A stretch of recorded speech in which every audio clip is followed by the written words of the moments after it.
Bonjour, je m'appelle Nadia Gagnon-Hall, je suis ergothérapeute. Aujourd'hui, je voulais vous présenter une mini-formation pour les parents d'enfants de maternelle sur comment enseigner à son enfant à écrire son prénom en utilisant une approche multisensorielle. On y va. Donc, on vise principalement les enfants de 5 ans, mais on peut aussi commencer en maternelle 4 ans. L'approche multisensorielle, en fait, c'est d'utiliser plusieurs sens différents dans l'apprentissage. Donc, utiliser le sens tactile, le toucher, le sens de la vue, le sens de l'ouïe, le corps tout entier pour consolider les apprentissages. Aussi, on veut permettre d'automatiser les patrons moteurs des lettres. Donc, quand je parle de patron moteur, c'est une série de gestes que je fais pour former une lettre. Et ça doit devenir automatique dans le sens que je dois à un moment donné arrêter de penser à comment former mes lettres et plutôt me concentrer sur le contenu de ce que je veux écrire. Donc, c'est ce que ça va permettre aussi. Ça va favoriser aussi la motivation de l'élève d'utiliser différentes façons d'apprendre. Et on garde en tête là, que de prendre un crayon sur du papier est quand même une activité qui est exigeante sur le plan moteur et sur le plan cognitif pour les enfants. Donc, c'est normal que ce ne soit pas tout à fait acquis avant l'âge de 6 ans. On ne s'attend pas à ce qu'un enfant de 4-5 ans soit capable de former toutes ses lettres d'une belle façon dans des interlignes sur une feuille de papier. Donc, ce que je vous propose, c'est premièrement d'utiliser tout le corps. Donc, on peut mettre au sol, moi j'ai pris du ruban adhésif et j'ai fait la lettre L ici, donc la première lettre du prénom d'un enfant, par exemple, et j'ai mis des petites flèches pour que l'enfant puisse marcher sur la lettre dans la bonne direction. Donc là, on veut mettre l'emphase sur marcher dans la bonne direction, commencer vers le haut, descendre, puis tourner. J'ai mis aussi là, à droite un petit support visuel, un petit point rouge, juste pour dire que c'est ici qu'on commence, si c'est difficile de savoir où commencer. Et l'idée, c'est vraiment de faire vivre au corps là, le mouvement, la direction de la lettre. Donc, on peut faire ça avec toutes les lettres du prénom de notre enfant. Le faire marcher dessus, ça peut être sauter à pieds joints, sauter sur un pied, marcher à quatre pattes, peu importe, se déplacer sur la lettre finalement dans la direction de la lettre. Alors ensuite, l'étape numéro 2, c'est qu'on utilise des objets à manipuler. Donc, je ferai faire le prénom en pâte à modeler. Là, je ferai un modèle moi-même, c'est-à-dire que là, je ferai la pâte à modeler, l'enfant copierait, parce que c'est un petit peu difficile là, sans modèle de former des lettres comme ça. Et aussi, on peut prendre du riz ou n'importe quel autre médium pour tracer la lettre. Donc, je vais aller tracer avec mon index la lettre dans le bac de riz. Sur une couleur contrastée, là, j'ai pris une assiette noire parce qu'on voit mieux.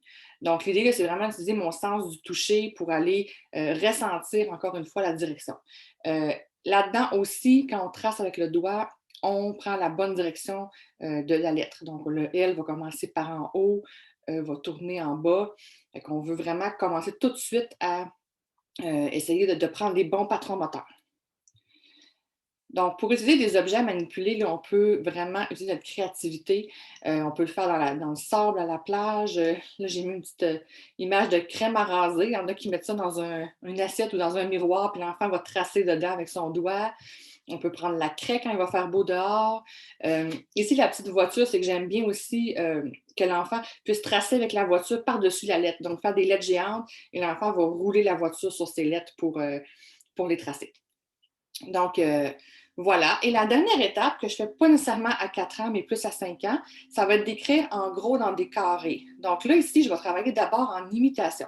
C'est-à-dire que là, les lettres sont toutes écrites, mais normalement, il n'y aurait pas de lettres. Ça serait une feuille blanche avec juste des carrés. Et moi, j'irais écrire mon L. Et là, l'enfant copierait en bas, dans la case du bas, son L à lui.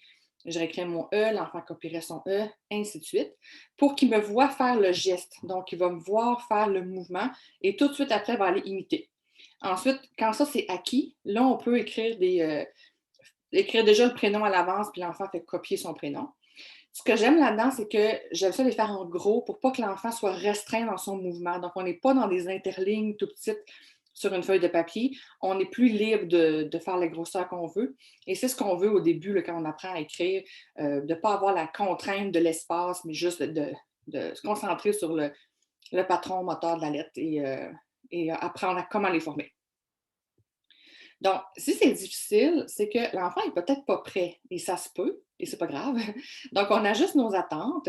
Si, par exemple, l'enfant est en maternelle, pas encore capable d'écrire complètement son prénom sur la feuille de papier, c'est encore normal.